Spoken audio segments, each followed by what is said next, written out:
Hey, deserving listeners, Love is Blind, Season 7. Let's watch. That's like what I'm really trying to fucking figure out.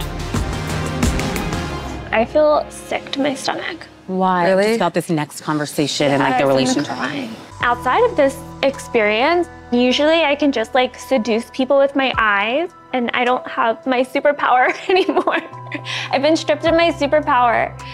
And Okay, she has said similar things prior, that she can seduce anyone, and now she's saying that it's her superpower. She can use her eyes to seduce anybody, which I don't believe. I don't believe she could seduce anybody. It's just ridiculous, but you know, she believes it to be true. Maybe it has been anecdotally true for her, or does she need it to be true? Also, what does she mean by seduce? Does she mean she can get people to talk to her?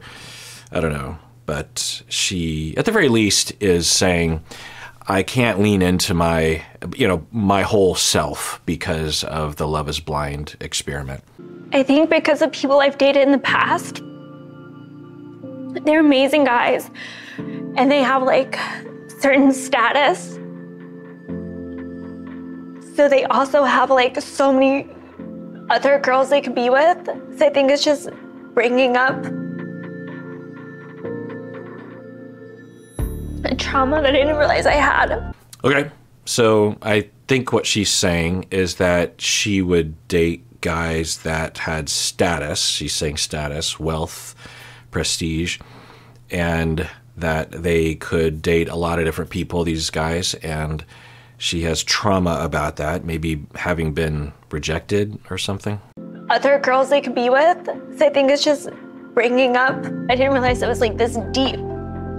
So I think when I'm pinned against other women, it's just like, oh, here we go again. I'm like, not the only person they're dating. There's like 1,000 other beautiful, amazing women. Okay, yeah, I was wondering about that. She said something along those lines in the pods.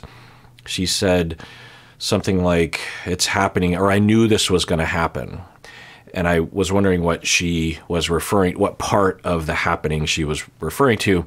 And it sounds like she was referring to the competing with another, or being in love with a guy, or being interested in a guy who has more than one option that he is currently entertaining. If I were her friend, I would say maybe the sort of priorities you have is not conducive to what you really need. Maybe the sort of things you're leaning into, or the persona you're putting out there, is not attracting the sort of person that would fulfill your needs of feeling loved and worthy. You were really torn up and I couldn't give you what you wanted. Mm-hmm. And like, whatever you're about to say, just tell me it's fine. I know I need to make a decision like really soon. Mm-hmm. It's like literally the hardest decision I've ever had to make in my life. And are you making that decision right now, or like later? No. I'd like to make the decision later. Okay, she's rolling her eyes, and she, I think, has come into this state. I would understand.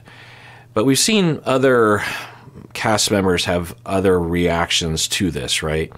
When they know that they are competing with another person. And it'd be hard, but I don't know if this is what's best. Well, it's hard to know what's best for her because Leo might not be what's best for her. But in terms of if she's trying to continue this relationship with Leo, then one, she has to hold on to the positive feelings that she has for him. If she focuses on the negative that is inherent to this, then it would snuff out any love or good feelings you have towards someone.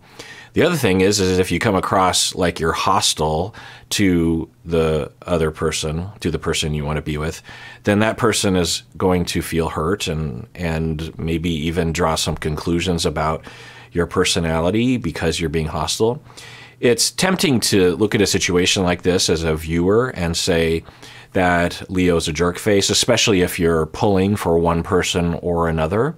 I think it's natural. I wonder if the audience might be pulling for Brittany because she exhibits a lot more vulnerability than Hannah does. And you can pull for whoever you want to, but for the Leos of the show, and there's others like Marissa, right? Marissa is trying to choose between Ramses and Bowden, and I don't think many would disparage Marissa for waiting a while to decide who she wants to be with ultimately. And Leo wants to give it some more time. If I were a birdie on her shoulder, I would tell her to try, I would ask her what she wanted and does she want to see if Leo is the one? Is she really interested in trying to pursue that? And if she said yes, then I would say, then I would try to avoid the topic and just continue exploring your relationship with Leo. And what happens will happen. And you don't have any power of the situation. It's hard. I guess another question I would ask her is, can you cope emotionally with this landscape? Because if you can't, then there's another thing, we have to think about a way to help with that. Maybe you do go home. Maybe you do give up on this relationship. Maybe you do confront him and say, look, it's now or never. You either choose me now or I'm sorry, I have to go. I'm really sorry about that. But, there's a lot of options here. But what I think she's doing is she's sort of in the middle, which isn't going to help in either direction. She is on paper saying she's willing to continue, but her attitude, it seems like it's plummeting. She's rolling her eyes a lot and she is putting up a wall, which I don't know how that's going to help her heart in this situation, other than protect it, I feel bad that we're like here and... Can you just tell me? I don't know what to say, Brittany. I'm like so fucking split. Like, you and my other connection are really, really different. And I'm just I'm fucking trying to clarify what the future looks like. Yeah, everything he's saying is understandable. A lot of people have those feelings. Like I said, Marissa is in a similar boat. Is there anyone else this season in my notes? No, I don't think. It's interesting. In terms of what's in the edit thus far, Marissa and Leo are the only individuals who are really torn between two people. So and she's like, will you just tell me? And yeah, if she wants to, like I said, she could totally say, look, you either choose me now or I'm out. I can't deal with this anymore. That's valid.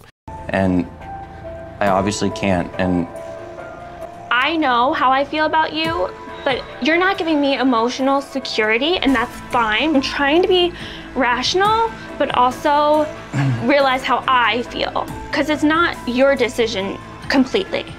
I could say no and leave.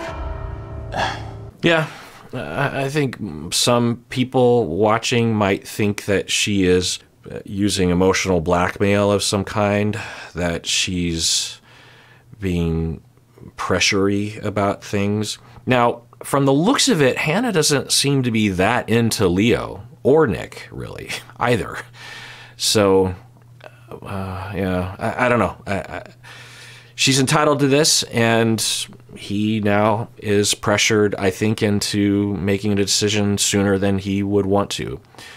And, all's fair in this situation, I think, as long as there's no lying. And so she's not lying. He's not lying. You're literally the sweetest person. Yeah, it's and you actually know getting annoying. Everyone's like, I'm so sweet. I'm tired of fucking being sweet to everyone. It's getting so annoying.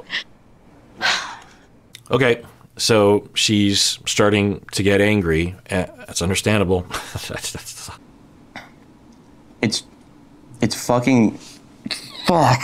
It's just, to me, it's sounding like you're just like saying... I don't know. No, I'm not just trying to compliment you to make you feel better. I knew this was gonna happen. Like, why can't I just have a fun date with you? Why do I have to have this fucking decision-making date? I don't want to have fucking fair. It sounds like she was coming into the date hoping that it would be a fun date, that she wouldn't have to face this, but then it came up. I think because she brought it up is my guess. I don't know, but he could have brought it up too because he is somewhat of an oversharer. And there's evidence that they've already been on the date for a while, so this could be later on in the date. And yeah, she had the feeling come up because it's rational. It would be totally normal for those feelings to come up. And she's like, why is this happening? And we've seen this before, like with Jimmy, with Chelsea, and with, what was her name? It was Jessica, right? And Jessica really wanted to lock Jimmy down, right, at a certain point. And Jessica's like, hey, I can't move forward. Jessica had a similar presentation, right? She seemed to believe that if Jimmy could see her, then she would be able to obviously win against Chelsea. I think Jessica was basically saying as much, right? Brittany hasn't said that directly. She's not even indirectly said that in terms of competing with Hannah, but she has said that she misses not having that ability to use her eyes or something. So I wonder if it's a bit of a unknown territory where there is an experience of being in competition where other people might be more comfortable with that. I don't know. Here's my advice for you, Brittany. As difficult as this is going to be, wait a teeny tiny bit longer because I need to have one final conversation with my other connection. Mm-hmm. And when I see you tonight, I promise that I can give you more clarity. I promise. Okay. That, I'm guessing, is reassuring to her that she just has to wait until tonight. Also, it kind of sounds like he's saying he's going to dump Hannah, which I could see that being the choice because from his perspective, at least in the edit, she really wants to be with him, and Hannah doesn't exhibit that in the edit. Now, on one hand, you'd be like, oh, he's narcissistic because he just wants someone that's really into him. But everyone wants to be with someone who really wants to be with them. But you don't have to make a promise by tonight. Like, you can also sleep on it. That's fine. I would almost rather you sleep on it. God, you're so fucking wise. You're so right. Okay, so it sounds like he was jumping the gun because he was feeling bad, which is a good sign. And then it's a good sign for her that she's picking up on, I think I'm pressuring him. I think he's saying that because he feels bad, and I don't want him to make a hasty decision. That's not really what I want. So I'll tell him, you can sleep on it. And he's like, okay, yeah, that would be good. Lead was something that I'm sort of insecure about. Obviously, like, I'm so incredibly financially blessed. Of course, I would want me and my wife to live a lifestyle, and my family, I think, would want that too. And I guess there's a second part to that. So I'll highlight that once again, he is putting forward, well, I don't think we've seen in the edit yet him telling Hannah that he is gloriously wealthy. So we have confirmation that he has said that to her. And maybe you know where this is going. Having a prenup is something that's really important to me. No, I get it. No. I think it'd be hilarious if Hannah was just quietly super rich, even richer than 100 times richer than he is. It'd be hilarious to be like, I'm all for a prenup. And in her head, she's like, because my family is stupid wealthy and there's no possible way that your art dealership is even close to mine. I don't know.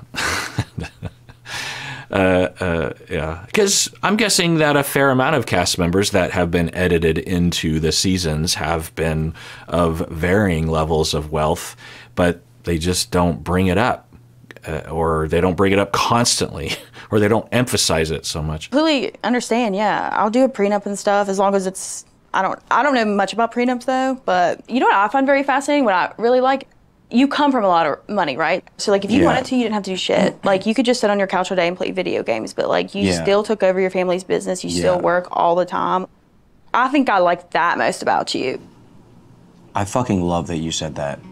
You strike me as someone that's honestly too prideful to like. Yeah, the way Hannah talks about it, it seems like she just doesn't really think about wealth and money and riches. Maybe she does. Whereas Brittany explicitly thinks about it. It's one of the primary things she's looking for, as she has stated, in terms of the edit.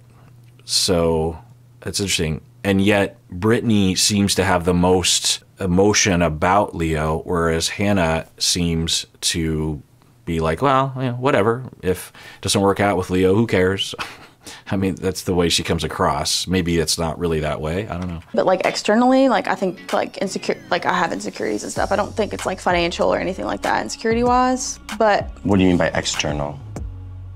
One thing that like hurts my feelings for some reason is like weight. I think it was just like instilled in me as like a kid or something. One time when I was in middle school, like I got like through the fat stage and like my mom like locked the like cabinet so I couldn't like snack and stuff. And, like, okay, so I don't know if this has been discussed before between Hannah and Leo, but she is talking about her childhood and having weight as a topic. And then like during COVID, I gained weight, and I feel like I was never like fat, but like I mean, fat is so objective, right? And then last year I lost like 45 pounds.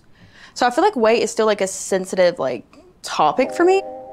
Okay, so she's disclosing, she's talking about her feelings, and she is talking about her experiences.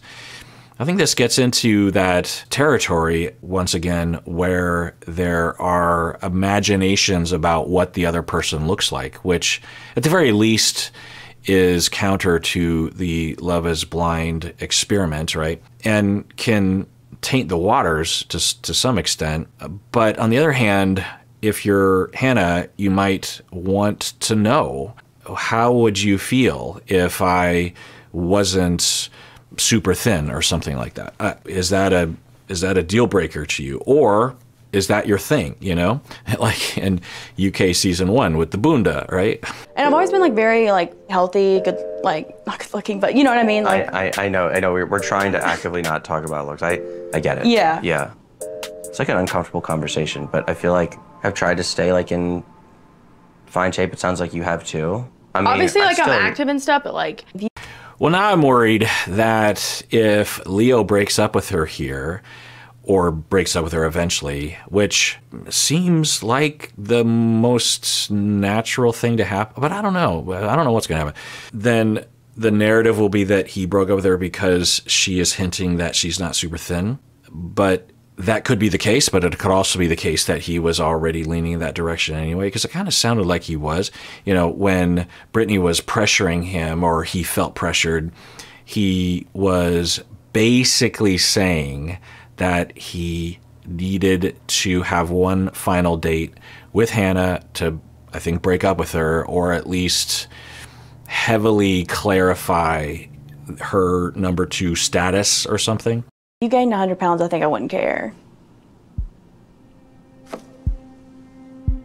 Like, I like you so much, Hannah. Like, I really feel like if you walked out and you were fucking 500 pounds, I would like be like, would you love me if I was a worm? Would I love you if you were a worm? Yeah. Even if you were a 500-pound worm. I have really, really strong feelings for you. Okay, so this is good, I think. I wonder if other cast members have had a conversation like this and it just wasn't included in the edit. This is exactly what she wanted to know about, that she was kind of beating around the bush about. She wanted to know, would you still love me if I wasn't super thin? And he essentially said yes. The other thing is we just don't know what anyone's preference is, and this assumption by a lot of people, I think including Hannah, that everyone has the same preference regarding body. When I was thinking about the UK season 1 with Ollie, he chose Demi, but there was this question in the air in the edit, and also among, I think, people in the cast that, well, he liked Kat and Demi, but he chose Demi over Kat. And everyone was thinking, oh, you're going to regret that because Kat is thin and Demi isn't. And that's just a ridiculous assumption. And it's based on the internet. It's based on advertising. It's based on marketers. Same with Jimmy. When Jimmy was narrowing it down to Jessica and Chelsea, there was this assumption by, I think, a lot in the audience, but I think even just by Jessica herself, that if you could see the two of us, you would obviously choose me. It's a ridiculous assumption. There's a wide variety. I wonder if people who have other sorts of preferences don't even talk about it because they're ashamed of it or something. I don't know. It's just, it's unfortunate that we live in a world, in a society, in a culture that one shames people for various reasons, for having a variety of body shapes and sizes, but also shames people for being attracted to a wide variety. Like, a big part of falling in love is like saying those magic words. Right. If I tell you that, and let's say even you say it back, and it feels amazing, and then if I told the other person that, and they said it back, and then I'm not saying that the choice is all mine, but to me, saying that to you is like, I've made up my mind. So I don't know if this was edited, but he once again just talks about the elephant in the room by reminding the two of them that he is wanting potentially to be with someone else as well. And he's, I think, reacting to an internal voice of saying, you should tell her that you love her, but oh, I shouldn't, because what if I told both of them? And so he's just talking out loud at this point. It's interesting to note her reaction, Hannah's reaction, as this topic comes up, which has a lot of threat to it. Not like a horrible threat, but there's a lot of threat there of, so what you're telling me is that you want to tell me you love me, but you don't want to do that because, well, what if you told the other person you love them? That would be very, very concerning to someone in Hannah's shoes if she were very much into Leo. And the way it looks like she's reacting, at least on the surface, and maybe deep down she's reacting with a lot more emotion, is a nonchalant reaction. That is, I'm not saying it's a bad thing about her, but I think it's data that for Leo would maybe help him make a choice. I don't know. 100%. And like, I'm ready to get down on one knee, you know? Yeah. When you were like, I have a connection with you, but I also have the same exact feelings for someone else, like, it's hard to hear, I guess. I just want to talk to you about, like, us, not anybody else. Yeah. I think it's a good move. She is stating verbally that it's hard to hear. So, maybe it is hard to hear to some degree. And also we could argue that for Brittany, her emotions, some of which of the emotions is fueled by her past, as she has stated. Not necessarily a worry of losing Leo, but a worry of yet again being rejected and passed over for another woman or something like that. Anyway, but it is a good move that Hannah says, like let's just not talk. We're not going to get anywhere. It's not going to help if we get into that. I could see that actually working on Leo of like, oh, thank you that you have that choice, because then we can actually be in the zone of getting to know each other even more so we can make that decision. But like for me personally, like I'm pretty sure of you. You feel like if... Okay, so we're learning that Hannah, I think, still has Leo as number 1 and Nick as number 2. I got down on one knee, you'd say yes? Yeah. But again, like, I also have another connection too. Mwah, mwah, mwah. Mwah, mwah, mwah. I'll see you tonight. Yeah. All right, can't wait.